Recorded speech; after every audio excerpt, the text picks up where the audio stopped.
जैसे ही वो चारों जाने वाले थे, तभी करणप्रीत ने एक भयानक स्वर में कहा, तुम लोगों को ये नहीं भूलना चाहिए कि मेरे बड़े भाई को पता है कि मैं तुम लोगों के साथ इस ब्लैक विंड माउंटेन पर आया हूं। यदि मैं मर जाऊं और तुम लोग यहां से जीवित निकल जाओ, तब मेरा भाई इस बारे में क्या सोचेगा? जैसे ही करणप्रीत ने ये कहा, तब गौरव और अन्य लोगों ने अचानक चलना बंद कर दिया और उनके भाव थोड़े कड़वे हो गए। इसके बाद उन्होंने करणप्रीत की ओर मुड़कर देखा, यह देखकर कि वो सभी रुक गए हैं। करणप्रीत के चेहरे पर एक घमंड भरी मुस्कान आ गई और फिर उसने अपने अहंकार भरे स्वर में कहा, तुम्हारे लिए सबसे अच्छा यही होगा कि तुम मुझे वापस ले जाओ और मेरे साथ अपना सामान साझा करो, नहीं तो तुम सभी मारे जाओगे। करणप्रीत की ये बात सुनकर गौरव, सुजीत और सरोजा का चेहरा बदसूरत हो गया। दूसरी तरफ करणप्रीत की ये बात सुनकर दक्ष ने कहा, यहाँ क्या चल रहा है? दक्ष को ये समझ नहीं आ रहा था कि करणप्रीत लगभग मर चुका था और बुरी तरह से घायल था, फिर भी वो इतना पागल और अहंकार पूर्वक उन्हें धमकाने का प्रयास कर रहा था। दक्ष की बात सुनकर सुजीत ने दक्ष से कहा, दक्ष, करणप्रीत का भाई अमनप्रीत सबसे अच्छे शिष्यों में से एक है, जो वर्तमान में बाहरी शिष्यों में 6वें स्थान पर है। वो एक बेहद शक्तिशाली योद्धा है, जो साधारण ऊर्जा के 9वें स्तर तक पहुंच गया है। उसके पास करणप्रीत की तरह ही तलवार आत्मा भी है और वो बहुत मजबूत भी है। सुजीत की बात सुनकर दक्ष को समझ में आ गया कि इतना घायल होने के बाद भी करणप्रीत उन्हें धमकाने का साहस कैसे कर रहा है। सुजीत की बात सुनने के बाद अचानक दक्ष का चेहरा बर्फ की तरह ठंडा हो गया और उसके चेहरे पर एक शैतानी मुस्कान आ गई और फिर उसने करणप्रीत की ओर चलना शुरू कर दिया। दक्ष को अपने पास आते हुए देखकर करणप्रीत ने उसे आदेश देते हुए कहा, कचरा, मुझे उठने में मदद करो। करणप्रीत की ये बात सुनकर दक्ष स्तब्ध रह गया और फिर उसके चेहरे की मुस्कान गायब हो गई। उसने करणप्रीत की ओर देखते हुए कहा, मैं वास्तव में तुम्हारे साहस की प्रशंसा करता हूं। यह कहने के बाद दक्ष ने तुरंत अपनी लचीली तलवार निकाल ली, जिसे देखकर करणप्रीत हैरान रह गया। करणप्रीत को इस समय बहुत अधिक भय महसूस हो रहा था और उसकी रीढ़ की हड्डी में ठंडक महसूस हो रही थी। उसने डरते हुए कहा, तुम क्या करने जा रहे हो? दूसरी तरफ दक्ष को अपनी तलवार निकलते देखकर सरोजा भी चिल्लाई, दक्ष! दरअसल अमनप्रीत एक बहुत ही प्रसिद्ध और प्रतिभाशाली शिष्य था। वो संप्रदाय के बाहरी शिष्यों में 6ठा सर्वश्रेष्ठ शिष्य भी था। वो अत्यंत बलशाली और बहुत मजबूत था। इसलिए सरोजा ने सोचा कि अगर दक्ष ने करणप्रीत को मारकर अमनप्रीत को नाराज कर दिया, तो अमनप्रीत दक्ष को कभी भी नहीं छोड़ेगा और उसे अवश्य ही मार डालेगा। इसलिए उसे दक्ष की चिंता होने लगी। इधर सरोजा की आवाज सुनकर दक्ष ने सरोजा और अन्य 2 लोगों की ओर देखा और कहा, इसके व्यवहार को देखते हुए क्या तुम लोगों को लगता है कि अगर हमने उसे बचा भी लिया तो वो हमें छोड़ देगा? दक्ष की बात सुनकर समूह के सभी लोगों का चेहरा अचानक स्तब्ध रह गया। उनकी पीठ पर ठंडा पसीना आने लगा। दरअसल दक्ष की बात सुनकर सभी को ये पता चल गया कि अगर उन्होंने करणप्रीत को बचा भी लिया तो भी संभवत करणप्रीत उन्हें इतनी आसानी से जाने नहीं देगा और उनके साथ अवश्य ही कुछ बहुत बुरा करेगा। इसके बाद दक्ष ने आगे कहा, हमने उसे कभी भी नाराज नहीं किया, लेकिन वो हमेशा सोचता है कि वो ही हमेशा सही है। अब जब वो घायल हो गया है, तब भी उसके रवैया में कोई सुधार नहीं आया है, बल्कि उसने हमें उसे बचाने का आदेश भी दिया। इसके अलावा वो ये भी चाहता है कि हम अपनी सारी चीजें उसके साथ साझा करें। क्या तुम लोग अभी भी एक ऐसे व्यक्ति को बचाना चाहते हो? हालांकि अभी दक्ष सहित सभी लोग सिर्फ 17 या 18 वर्ष के ही थे, लेकिन दक्ष जो अपने पिछले और वर्तमान जीवन में बहुत कुछ झेल चुका था, उसके पास वहां उपस्थित सभी लोगों से बहुत अधिक अनुभव था। इसलिए वो इन सभी बातों को अच्छी तरह से समझता था। इधर दक्ष की बात सुनकर बाकी तीनों ने सहमति में अपना सिर हिला दिया। वो वास्तव में डरे हुए थे कि अगर उन्होंने करणप्रीत को बचा लिया, तब करणप्रीत का भाई अमनप्रीत उनसे बदला जरूर लगा। इसके बाद दक्ष ने घूमकर करणप्रीत की ओर देखा। दक्ष को अपनी ओर देखते हुए देखकर करणप्रीत को आखिरकार अपनी रीढ़ की हड्डी में ठंडक महसूस हुई और उस भय का एहसास होने लगा।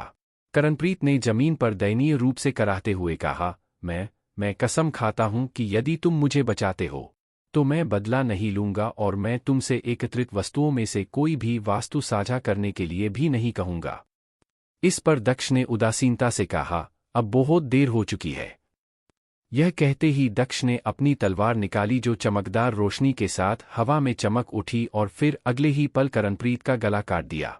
इस समय करणप्रीत की आंखें खुली की खुली रह गई और उसका सिर अलग होकर जमीन पर गिर पड़ा। उसकी आंखों में सदमा साफ दिखाई दे रहा था। इधर करणप्रीत के बेजान शव को देखकर अचानक दक्ष का दिल जोरों से धड़क उठा। बेशक ऐसी यात्रा में खून और लाशों से बचा नहीं जा सकता था, लेकिन ये पहली बार था जब दक्ष ने किसी को अपने हाथों से मारा था और इस जीवन में वो अभी भी अनुभवहीन था।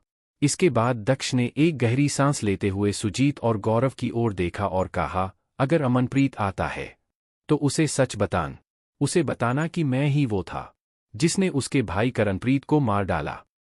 दक्ष को अमनप्रीत का बिल्कुल भी भय नहीं था। दक्ष को इससे कोई फर्क नहीं पड़ता था कि अमनप्रीत साधारण ऊर्जा के 9वें स्तर पर पहुंच गया था। CH-15 चलो अब वापस चलते हैं। इसके बाद दक्ष की बात सुनने के बाद गौरव ने मुस्कुराते हुए कहा, दक्ष हम भाइयों की तरह है। तुमने करणप्रीत को मार डाला, इसलिए हम सभी इसकी जिम्मेदारी साझा करेंगे। दरअसल गौरव ने आसानी से असली कारण को समझ लिया था कि दक्ष ने करणप्रीत को आखिर क्यों मारा था। उसने सब कुछ अपने हाथों से किया था, क्योंकि वो उन्हें भविष्य में किसी भी परेशानी में नहीं फंसाना चाहता था। इससे गौरव को दक्ष के लिए सच्ची प्रशंसा महसूस हुई। दक्ष का हृदय सच्चा और उसका व्यवहार दयालुता से भरा हुआ था, जिसे आसानी से देखा जा सकता था। गौरव की बात सुनकर सुजीत ने भी कहा, बिल्कुल, अगर अमनप्रीत आता है तब हम मिलकर बोझ को एक साथ साझा करेंगे। इसके अलावा 4 पर्वतीय संप्रदाय के शिष्यों को संप्रदाय में एक दूसरे को मारने की अनुमति नहीं है, इसलिए हम संप्रदाय के भीतर सुरक्षित हैं। भले ही अमनप्रीत को संदेह हो कि हमने करणप्रीत को मार डाला है, वो जवाबी कार्यवाही करने की हिम्मत नहीं करेगा।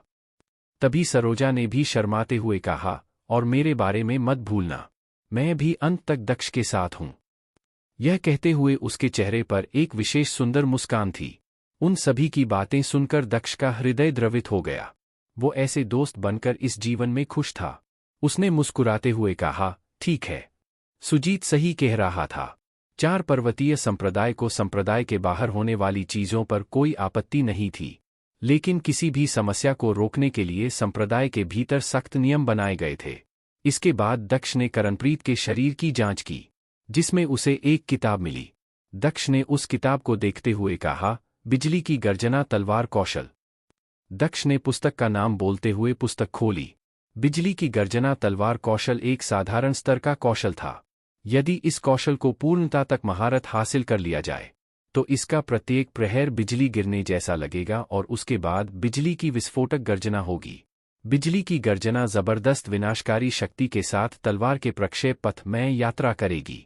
शक्तिशाली कौशल है, लेकिन इसे सीखना और इसमें उस स्तर तक महारत हासिल करना विशेष रूप से बहुत कठिन है, जहां आप हमेशा बिजली की गड़गड़ाहट प्रकट कर सकते हैं। मैंने उस कौशल का अभ्यास किया था, लेकिन मैं इसकी अवधारणा को समझने में असफल रहा है। इसका उपयोग करते समय मेरी शक्ति बहुत ही सीमित है, जिससे मैं प्रहार करते समय बिजली की गड़गड़ाहट को उत्पन्न नहीं कर सकता। सुजीत एक तलवार योद्धा बनने के लिए प्रशिक्षण ले रहा था, इसलिए उसने इस तलवार पुस्तक जैसी और कई किताबें पढ़ रखी थी। सुजीत की बात सुनकर दक्ष ने बस अपना सिर हिलाया। वर्तमान में वो सिर्फ 3 कौशलों को ही अभ्यास कर रहा था, आक्रामक और रक्षात्मक तकनीक दोनों के रूप में। वो है हेवी वेव पंच तकनीक और त्वरित आंदोलन के लिए मूनलाइट फेदर एजिलेट और तलवार निकालना जैसी तेज तलवार कौशल का अभ्यास कर रहा था। यदि दक्ष रोअरिंग थंडर का अभ्यास करता तब दक्ष इसे हेवी वेव पंच तकनीक के साथ सामंजस्यपूर्ण रूप से जोड़ सकता था और साथ ही एक नई शक्ति भी प्राप्त कर सकता था, जो संभवत तलवार निकालने के कौशल को भी मात दे सकती थी। इसके बाद सरोजा ने कहा, क्या हम अब वापस जा सकते हैं? अब तक वो सभी अपने दिलों में दक्ष को अपने समूह का नेता मान चुके थे, इसलिए सरोजा ने दक्ष से ये पूछा। लेकिन दक्ष संप्रदाय में वापस जाने की जल्दी में नहीं था, इसलिए उसने कहा, चूंकि हम सभी पहले से ही यहाँ हैं, तो हमें जल्दी संप्रदाय वापस जाने की जरूरत नहीं है। इसके बजाय हमें और अधिक खूंखार जानवरों की तलाश करनी चाहिए। क्या ये बेहतर नहीं होगा? दरअसल दक्ष ब्लैक विंड माउंटेन में युद्ध अनुभव प्राप्त कर सकता था और साथ ही अभी प्राप्त हुई नई कौशल रोअरिंग थंडर का अभ्यास भी कर सकता था। इस तरह से वो बहुत बेहतर हो सकता था। इधर बाकी लोगों को भी रुकने से कोई डर नहीं था, क्योंकि दक्ष उनके साथ था। बस शर्त है कि वो बेहद खतरनाक क्रूर जंगली जानवरों से ना टकराए। खासकर अब जब दक्ष ने अपनी असली ताकत दिखा दी है, तब उन्हें संप्रदाय में वापस जाने की जल्दी करने की कोई आवश्यकता नहीं थी। इसके बाद सरोजा ने कहा, अगर हमने जो सामग्री एकत्रित की है, उसके बदले हमें कुछ साधारण स्तर के उच्च श्रेणी की गोलियां मिल सकती है, तो ये बहुत अच्छा रहेगा। दरअसल साधारण स्तर के उच्च श्रेणी की गोलियां एक ऐसी गोली थी जो किसी भी साधारण ऊर्जा के योद्धा के प्रशिक्षण को बेहतर बनाने में मदद कर सकती थी और उन्हें साधारण ऊर्जा स्तर के उच्च स्तर तक पहुंचने में सक्षम बना सकती थी। ये योद्धाओं के लिए एक अत्यधिक उपयोगी वस्तु थी। हालांकि एक साधारण स्तर के उच्च श्रेणी की गोली पाने के लिए बहुत सारे क्रूर जानवरों को मारने की आवश्यकता थी। जो वस्तुएं एक साधारण स्तर के उच्च श्रेणी की गोलियों के लिए व्यापार के योग्य थी, वो सिर्फ उच्च स्तर के क्रूर जानवरों में ही पाई जा सकती थी, जिससे ये और भी ज्यादा खतरनाक हो जाता था। अगले ही पल सरोजा की बात सुनकर दक्ष की आंखें चमक उठी। दक्ष को याद आया कि साधारण स्तर के उच्च श्रेणी की गोली निचले स्तर के शिष्यों के लिए कितनी उपयोगी हो सकती है। भले ही वो अभी अपने प्रयासों से 8वें स्टार के क्रूर जानवरों को हराने में सक्षम था, लेकिन फिर भी वो अभी सिर्फ साधारण ऊर्जा के 7वें स्तर पर ही था। यदि वो साधारण ऊर्जा के अगले स्तर पर पहुंच सकता है, तो वो शायद तलवार निकालने के कौशल पर निर्भर रहे बिना एक ऐसे योद्धा को हराने में सक्षम हो सकता है, जो पहले से ही साधारण ऊर्जा के 9वें स्तर तक पहुंच चुका हो। इसके बाद दक्ष और उसका समूह ब्लैक माउंटेन में आगे की ओर बढ़ गए।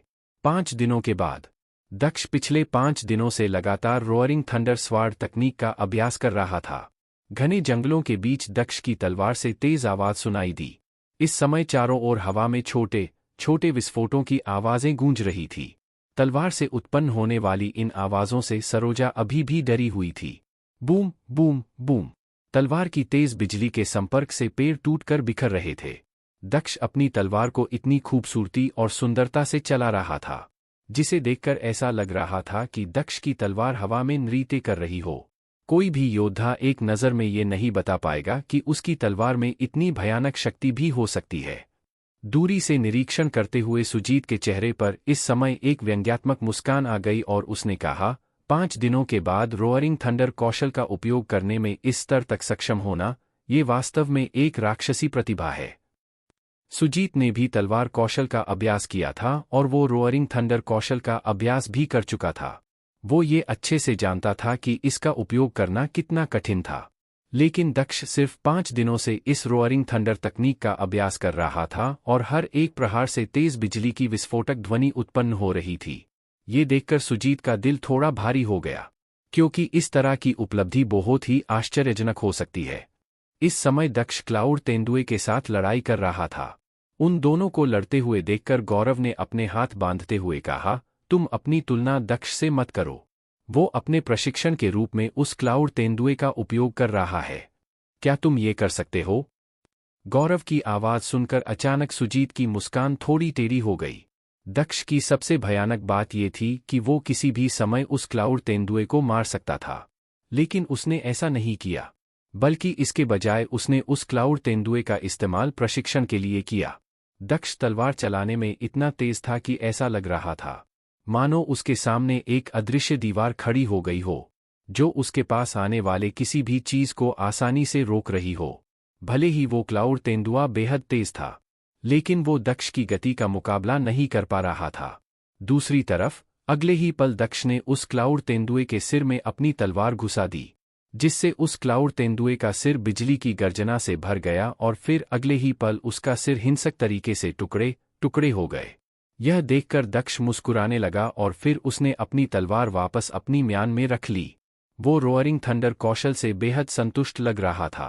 5 दिनों के लगातार अभ्यास से उसने रोअरिंग थंडर कौशल का अभ्यास उस स्तर तक कर लिया था, जिसमें वो प्रत्येक हमले के साथ बिजली के गर्जना की ध्वनि उत्पन्न कर सकता था। यदि दक्ष इस कौशल में पूरी तरह से महारत हासिल करने में कामयाब हो गया, तो वो कौशल शौर्य की हैवी वेव पंच तकनीक से भी अधिक मजबूत होगी।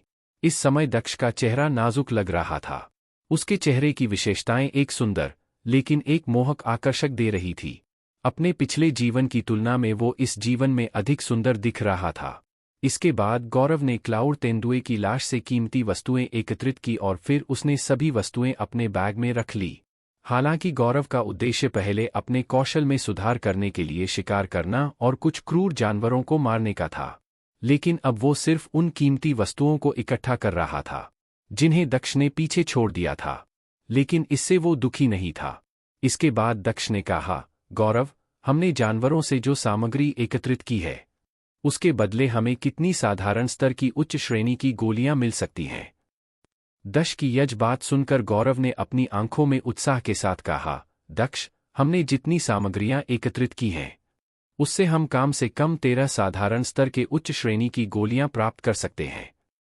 गौरव ने कभी ये सोच भी नहीं था कि वो इतनी सारी चीज इकट्ठा कर लेगा, पर यह सब सच था और ये दक्ष की बदौलत था। यदि दक्ष वहां नहीं होता तो 7वें स्तर के क्रूर जानवरों को मारना भी उनके लिए बहुत मुश्किल होता। 8वें स्तर के क्रूर जानवर की तो बात ही भूल जाओ। गौरव की बात सुनकर दक्ष ने मुस्कुराते हुए कहा, बहुत अच्छा, इससे हम में से प्रत्येक के पास 3 साधारण स्तर के उच्च श्रेणी की गोलियां हो सकती है और हम अन्य सामग्रियों का आदान प्रदान उपयोगी वस्तुओं या हथियारों के लिए भी कर सकते हैं। शायद अब हमें संप्रदाय में वापस जाना चाहिए और अपनी कड़ी मेहनत का आनंद लेना चाहिए। साधना पथ पर किसी भी योद्धा को शक्ति बढ़ाने के लिए साधारण स्तर की उच्च श्रेणी की गोलियां बहुत उपयोगी होती थी। पहली 3 साधारण स्तर की उच्च श्रेणी की गोलियां सबसे प्रभावशाली थी। प्रत्येक गोली के बाद शरीर के भीतर ऊर्जा प्रतिरोध दिखाना शुरू कर देती थी। पहली साधारण स्तर की उच्च श्रेणी की गोली से शरीर में ऊर्जा की मात्रा बढ़ जाती थी और इससे योद्धा के साधारण ऊर्जा के अगले स्तर पर पहुंचने की संभावना भी बहुत अधिक बढ़ जाती थी। इसके बाद प्रत्येक अगली गोली का प्रभाव बहुत कम हो जाएगा और तीसरी गोली के बाद प्रभाव बिल्कुल ही कम हो जाएगा। 3 साधारण स्तर के उच्च श्रेणी की गोलियों के बारे में सोचकर ही गौरव और अन्य दोनों बहुत खुश हो गए। इसके अतिरिक्त चुनने के लिए और कई प्रकार की गोलियां थी और उन गोलियों की मदद से वो सभी साधारण ऊर्जा के 8वें स्तर तक पहुंच सकते थे। 4 पर्वतीय संप्रदाय के भीतर सबसे निचले योद्धा साधारण ऊर्जा के 5वें स्तर पर थे। जो शिष्य साधारण ऊर्जा के 7वें स्तर तक पहुंच गए थे उन्हें भी साधारण ही माना जाता था। सिर्फ वो लोग जो साधारण ऊर्जा के 8वें स्तर तक पहुंच चुके थे उन्हें संप्रदाय से पूरा लाभ प्राप्त होता था। दक्ष के साथ उन दिनों के दौरान गौरव, सुजीत और सरोजा ने दक्ष के व्यक्तित्व और उसके अभिनय के तरीकों को समझना शुरू कर दिया था।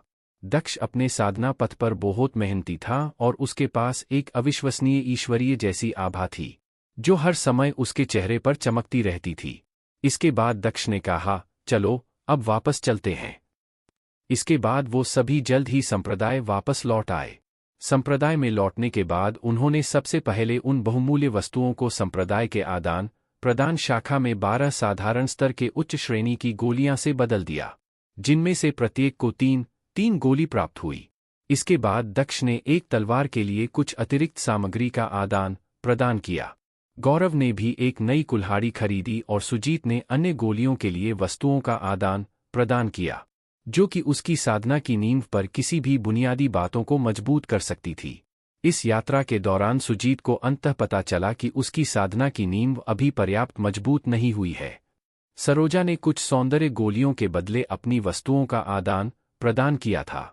सरोजा ने जिन गोलियां के लिए अपनी वस्तुओं का आदान प्रदान किया था, इन गोलियों का उपयोग किसी महिला को और अधिक आकर्षक और सुंदर बनाने के लिए किया जाता था। दक्ष को ये बात समझ नहीं आ रही थी कि सरोजा ने इन गोलियों को क्यों चुना। वो तो पहले से ही अविश्वसनीय रूप से सुंदर थी। दक्ष को अपनी ओर घूरते हुए देखकर सरोजा ने कहा, तुम मुझे ऐसे क्यों देख रहे हो? यह कहने के बाद अचानक सरोजा शर्माते हुए दूसरी ओर देखने लगी। सरोजा की बात सुनकर दक्ष ने कहा, मैं बस ये सोच रहा था कि तुम पहले से ही बहुत खूबसूरत हो। मुझे नहीं लगता कि तुम्हें किसी भी तरह से बदलने की आवश्यकता है। दक्ष की ये बात सुनकर सरोजा का चेहरा शर्म से लाल हो गया। ये देखकर दक्ष की मुस्कान थोड़ी टेढ़ी हो गई, क्योंकि सरोजा ने सौंदर्य की गोली चुनी थी, तो ऐसे में हस्तक्षेप करने वाला वो कौन होता था। इसी समय गौरव ने कहा, दक्ष, क्या तुम वापस ब्लैक विंड माउंटेन पर जाने की योजना बना रहे हो? दरअसल वो सोच रहा था कि यदि उसे दोबारा अवसर मिला तो इस बार दक्ष और वो एक साथ ब्लैक विंड माउंटेन पर वापस जा सकते हैं और भी अधिक सामग्री एकत्रित कर सकते हैं। गौरव की बात सुनकर दक्ष ने कहा, अभी नहीं, चलो पहले अभ्यास करते हैं और अपने कौशल में सुधार करते हैं।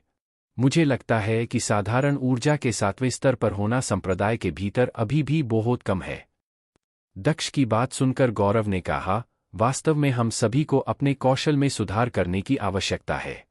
दक्ष, अपनी वर्तमान ताकत को देखते हुए तुम अभ्यास करने के लिए कहीं भी जा सकते हो। मुझे नहीं लगता कि तुम्हें कोई रोक सकेगा।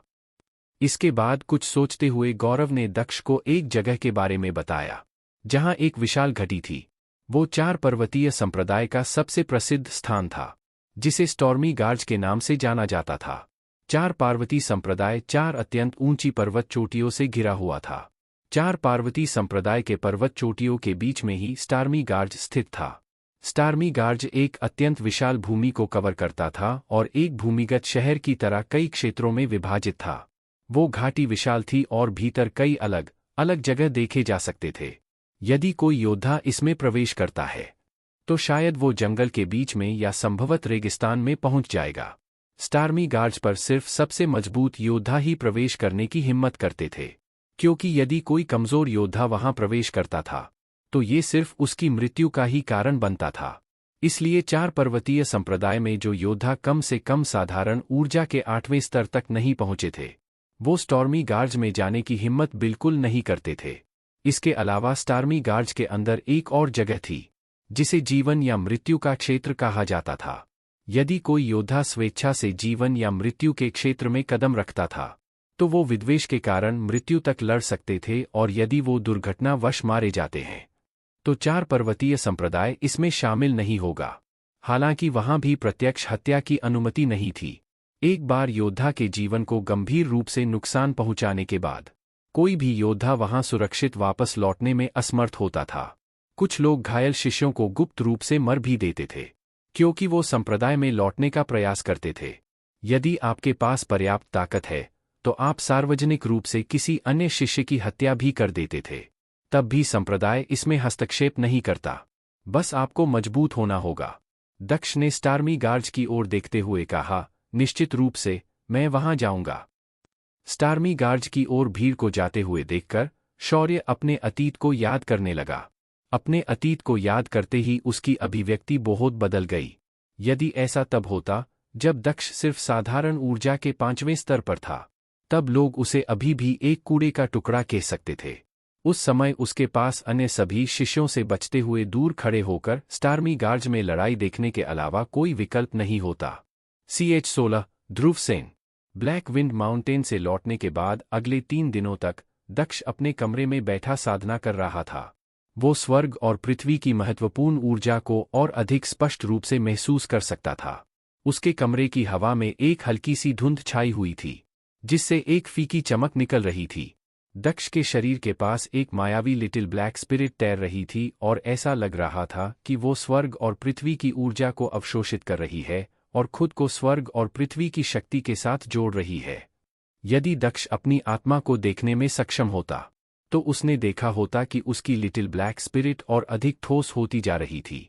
कुछ पलों बाद दक्ष के आसपास स्वर्ग और पृथ्वी की महत्वपूर्ण ऊर्जा अचानक दक्ष के शरीर में घुस गई और उसके पूरे शरीर में ऐसा लगा जैसे कि उस महत्वपूर्ण ऊर्जा की बाढ़ सी आ गई हो, जो उसके शरीर की नसों में दौड़ रही थी।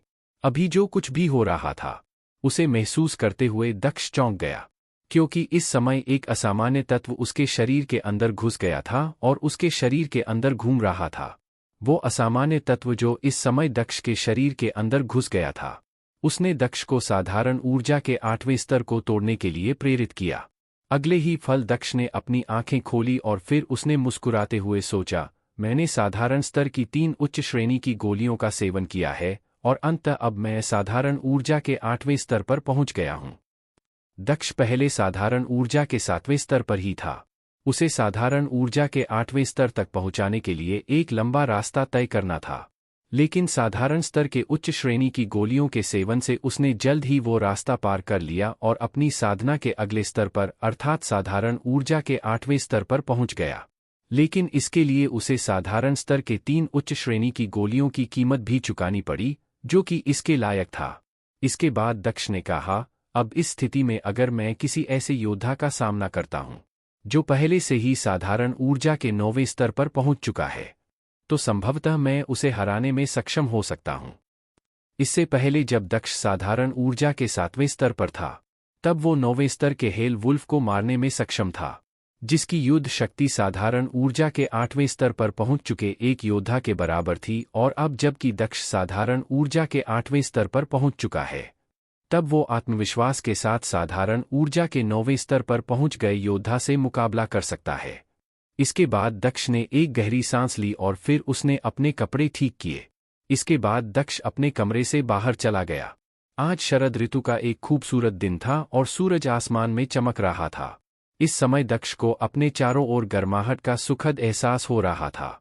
लेकिन अगले ही पर एक आवाज ने दक्ष का मूड खराब कर दिया। कचरे के टुकड़े, तुमने अंततः मरने का मन बना ही लिया है और अब तुम अपने कमरे से बाहर आ गए हो। इस आवाज को सुनकर दक्ष ने अपना सिर घुमाया और दूरी में खड़े एक युवक की ओर देखते हुए कहा, ध्रुव सेन। जिस व्यक्ति ने अभी ये बात कही थी, वो कोई और नहीं बाकी ध्रुव सेन था। दक्ष ने ध्रुव सेन को स्वयं से 10 मीटर की दूरी पर खड़ा हुआ देखा। ध्रुव सेन इस समय बिना किसी डर के अहंकार पूर्वक दक्ष को अपनी पीठ दिखा रहा था। दरअसल एक नियम के कारण 4 पर्वतीय संप्रदाय के शिष्यों को किसी भी अन्य शिष्य के कमरे में जबरदस्ती जाने की अनुमति नहीं थी, क्योंकि योद्धा अपने कमरे में साधना करना पसंद करते थे और दूसरों द्वारा परेशान होने से उनकी साधना पर गंभीर परिणाम पड़ सकता था। इसलिए ध्रुव सेन ने अपने कमरे में दक्ष को परेशान करने के लिए संप्रदाय के नियमों को तोड़ने की बिल्कुल भी हिम्मत नहीं की और वो 2 दिनों से बाहर दक्ष का इंतजार कर रहा था। इसके बाद ध्रुव सेन ने पीछे मुड़कर दक्ष की ओर उदासीनता से देखा। इस समय ध्रुव सेन की आंखों में जानलेवा इरादा साफ दिखाई दे रहा था। आज से 3 दिन पहले ध्रुव सेन को अपने पिता से एक पत्र मिला था, जिसमें कहा गया था कि दक्ष ने उसके छोटे भाई विपिन सेन को घायल कर दिया था। उन्होंने ये भी कहा कि उसने बड़ों की बैठक के दौरान उसके पिता और छोटे भाई को अपमानित किया था। उस पत्र को पढ़ने के बाद ध्रुव सेन को बहुत गुस्सा आया। इसलिए उसने इस बार दक्ष को दोबारा सबक सिखाने और उसे इस बार पूरी तरह से खत्म करने की योजना बनाई थी। इसके बाद ध्रुव सेन ने कहा, दक्ष, मैंने सुना है कि पिछली बार पूरी तरह से घायल होने से तुम्हारी ताकत में थोड़ी वृद्धि हुई है। क्या तुम अपनी थोड़ी सी ताकत के साथ स्टार्मी गार्ज में आने की हिम्मत करोगे, ताकि मैं तुम्हें मारकर अपनी नाराजगी दूर कर सकूं? ध्रुव सेन की ये बात सुनकर दक्ष का चेहरा बिल्कुल भी नहीं बदला, लेकिन वो इस समय अंदर ही अंदर मुस्कुरा रहा था। पिछली बार जब ध्रुव सेन दक्ष को स्टार्मी गार्ज में लेकर गया था, तब वहां पर उसने दक्ष को मौत की कगार तक घायल कर दिया था। भले ही उस दिन उसने उसे नहीं मारा था, क्योंकि 4 पर्वतीय संप्रदाय का एक नियम था, जिसके अनुसार जीवन और मृत्यु क्षेत्र में प्रवेश करने वाले साथी शिष्यों को सीधे एक दूसरे को मारने की अनुमति नहीं थी। कई योद्धा विरोधियों को मरने की हालत तक घायल करके छोड़ देते थे, जिससे कई लोग इलाज के दौरान ही मर जाते थे और भाग्यशाली लोग जो बच जाते थे, वो भी जीवन भर के लिए अपंग हो जाते थे। कुछ समय पहले ध्रुव सेन ने इसी पद्धति का उपयोग करके इस दुनिया के दक्ष को मार डाला था। उस समय दक्ष एक बेकार व्यक्ति के अलावा और कुछ नहीं था, जो सिर्फ साधारण ऊर्जा के 5वें स्तर पर था। उस समय ध्रुव सेन जो कि साधारण ऊर्जा के 8वें स्तर पर पहुंच गया था। अगर उसने सीधे तौर पर दक्ष को मार भी दिया होता, तब भी किसी को भी इसकी परवाह नहीं होती।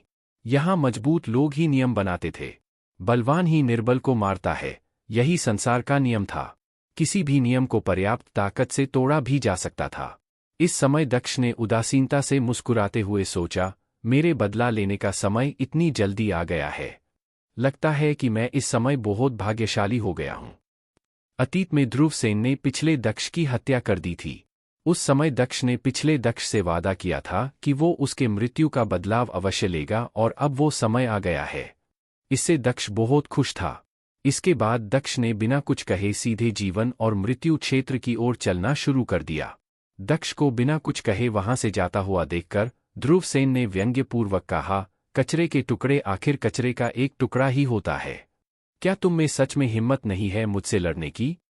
इस पर दक्ष ने कहा, क्या तुमने नहीं कहा कि हम स्टार्मी गार्ज में जीवन और मृत्यु के क्षेत्र में जा रहे हैं? तो फिर तुम अब वहां क्या कर रहे हो? क्या तुम्हें वहां नहीं जाना? CH-17 दक्ष और ध्रुव सेन की लड़ाई। जैसे ही दक्ष ने ये बात कही, तब दक्ष की आवाज सुनकर ध्रुव सेन पूरी तरह से स्तब्ध रह गया। इसके बाद अगले ही पल ध्रुवसेन के चेहरे पर एक छोटी और क्रूर मुस्कान आ गई।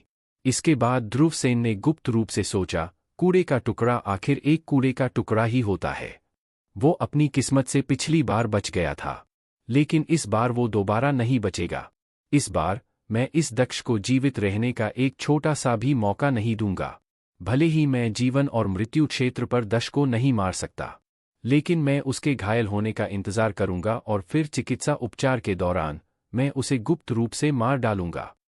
यह सोचते हुए ही ध्रुवसेन का चेहरा और भी भयानक हो गया। स्टार्मी गार्ज तक जाने के लिए कई खड़ी चट्टानों से होकर गुजरना पड़ता था। स्टार्मी गार्ज के प्रवेश द्वार पर चट्टान के नीचे लोहे की जंजीरें लटकी हुई थी। यदि कोई योद्धा नीचे कूदने के लिए पर्याप्त मजबूत नहीं होता था, तो वो नीचे उतरने के लिए इन जंजीरों का उपयोग कर सकता था। दक्ष अपनी क्षमताओं को ध्यान में रखते हुए वो आसानी से चट्टान के नीचे कूदने में सक्षम था, लेकिन वो अपना कौशल नहीं दिखाना चाहता था, क्योंकि अगर ध्रुवसेन ने उसकी क्षमता देख ली और यदि उसे पता चल गया कि दक्ष पहले से ही बहुत मजबूत है, तो वो एक डरे हुए कुत्ते की तरह बिना लड़े ही वहां से भाग जाएगा।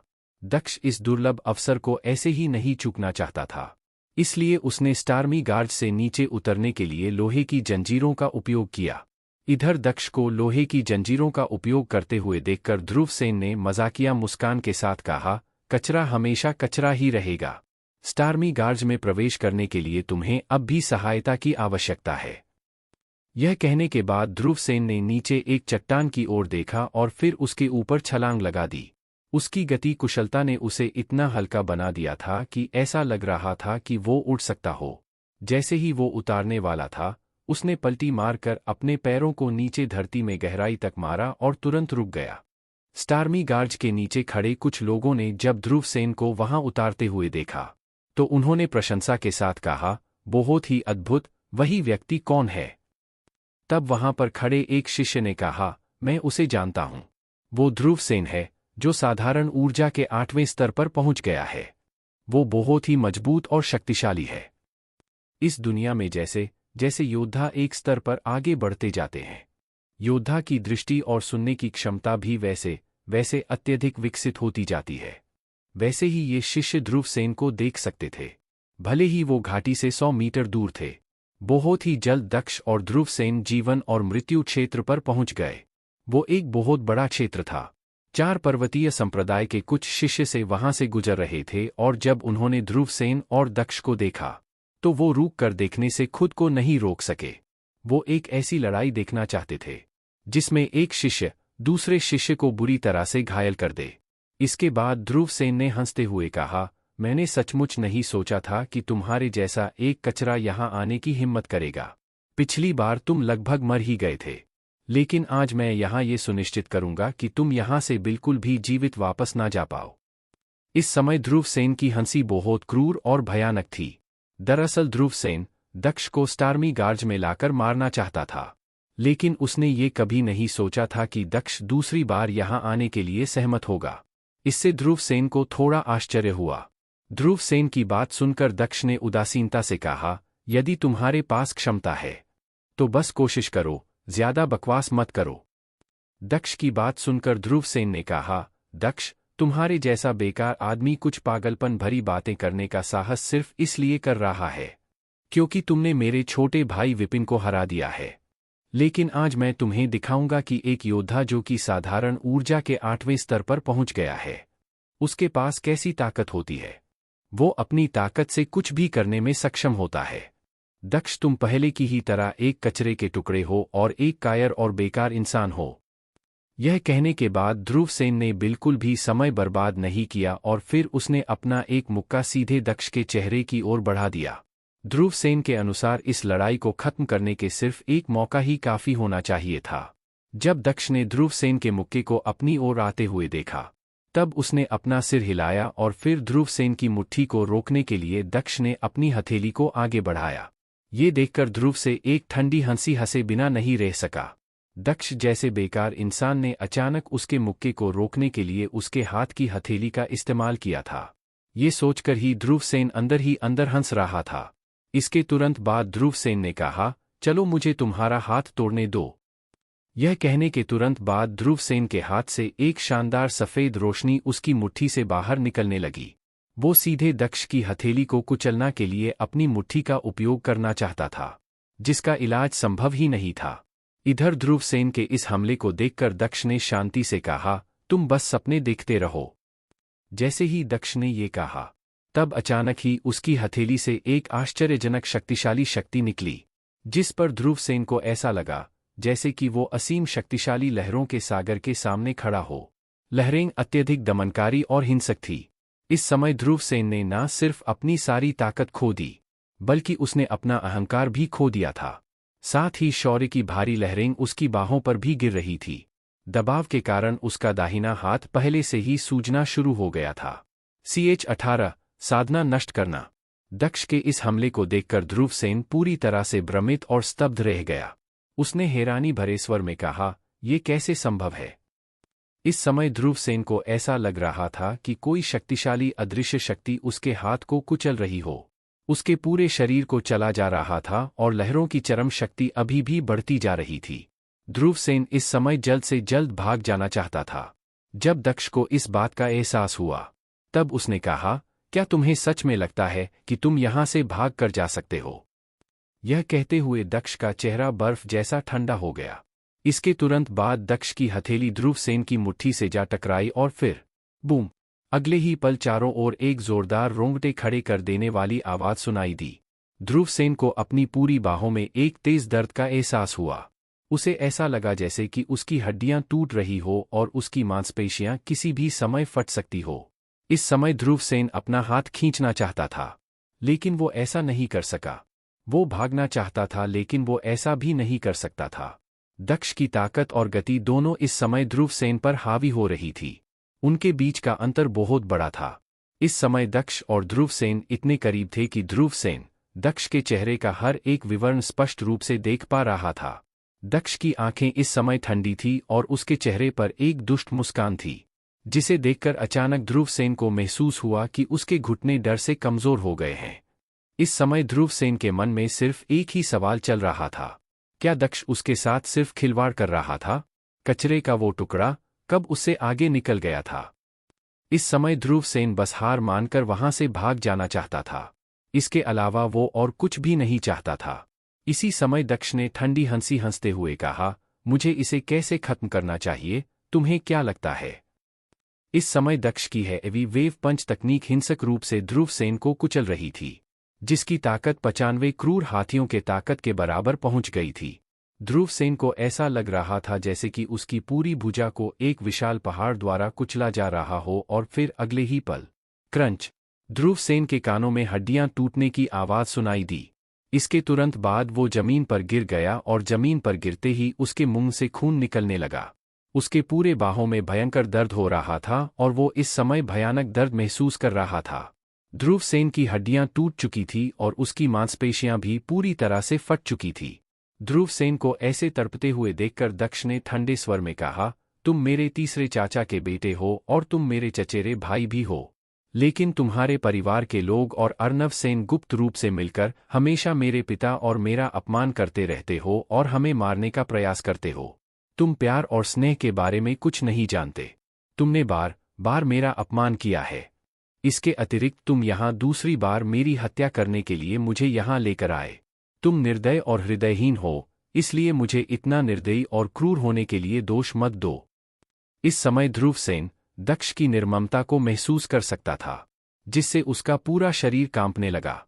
उसने डर से कांपते हुए कहा, नहीं नहीं, मैं तुम्हारा चचेरा भाई हूं। कृपया मुझे छोड़ दो, कृपया मुझे जाने दो।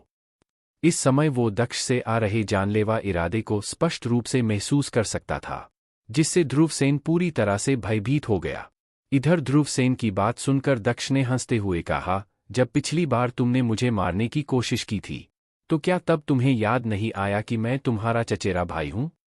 यह कहने के बाद दक्ष ने दोबारा से अपनी हैवी वेव पंच तकनीक से ध्रुवसेन के डेंटियन पर हमला किया। अचानक ध्रुवसेन के मुंह से एक तेज चीख निकली और फिर उसका चेहरा पीला पड़ गया। इसके बाद दक्ष ने ठंडे स्वर में कहा, मैंने तुम्हारी साधना को नष्ट कर दिया है। अब तुम अपना पूरा जीवन कचरा कहकर जी सकते हो, जैसा कि तुमने हमेशा मेरे साथ किया था। यह कहने के बाद दक्ष ने दोबारा ध्रुवसेन को नहीं देखा और मुड़कर वहां से चला गया। जब दूर खड़े शिष्यों ने ये देखा कि इस लड़ाई में दक्ष कितना क्रूर था, तब उन्होंने दक्ष से संपर्क करने की हिम्मत नहीं की और तुरंत उससे बचने के लिए छुप गए। उन्हें डर था कि यदि उन्होंने दक्ष को नाराज कर दिया तो दक्ष उनकी साधना को भी नष्ट कर सकता है। वो जीवन भर अपंग बनकर नहीं रहना चाहते थे। इस समय जमीन पर पड़ा हुआ ध्रुवसेन गुस्से से जोरों से चीख रहा था। उसने अपने दांत पीसते हुए कहा, दक्ष, तुमने मेरी साधना को नष्ट करके बहुत बड़ी गलती की है। तुम्हें इसकी कीमत चुकानी होगी। ध्रुवसेन इस समय बहुत गुस्से में था, क्योंकि अब जबकि उसकी साधना नष्ट हो चुकी थी, तो वो अब एक बेकार इंसान बन गया था। वो दक्ष से दिल की गहराइयों से नफरत करता था। ध्रुवसेन ने अपने दांत पीसते हुए कहा, मैं अपनी चचेरी बहन अनिमा से मदद मांगूंगा, जो कि पहले से ही वास्तविक ऊर्जा के स्तर तक पहुंच चुकी है और उसने अपनी आत्मा भी जागृत कर ली है। वो पहले से ही स्वर्गीय पर्वत संप्रदाय की एक विशेष शिष्य बन गई है। तब मैं देखूंगा कि तुम उससे कैसे बचोगे दक्ष। उस समय मैं तुम्हें मरते हुए देखूंगा। यह कहने के बाद उसकी आंखें क्रोध और घृणा से भर गई। दरअसल अनिमा सेन को पहले से ही पता था कि दक्ष के पिता ने आखिरी मुलाकात के दौरान उसके पिता अर्नव सेन को चोट पहुंचाई थी। इसलिए अनिमा सेन ने पहले ही दक्ष को मारने के लिए 4 पर्वतीय संप्रदाय में आने की तैयारी कर ली थी। इस समय ध्रुवसेन को इस बात का अफसोस हो रहा था कि उसने खुद दक्ष को मारने की कोशिश की थी। इस समय ध्रुवसेन को हर चीज से नफरत हो रही थी। वो असफल होने के लिए खुद से भी नफरत कर रहा था और उसे अपनी अपंग साधना के साथ अपने भविष्य से भी नफरत थी। ध्रुवसेन ये सुनिश्चित करना चाहता था कि दक्ष का भविष्य उसके भविष्य से भी बदतर हो जाए।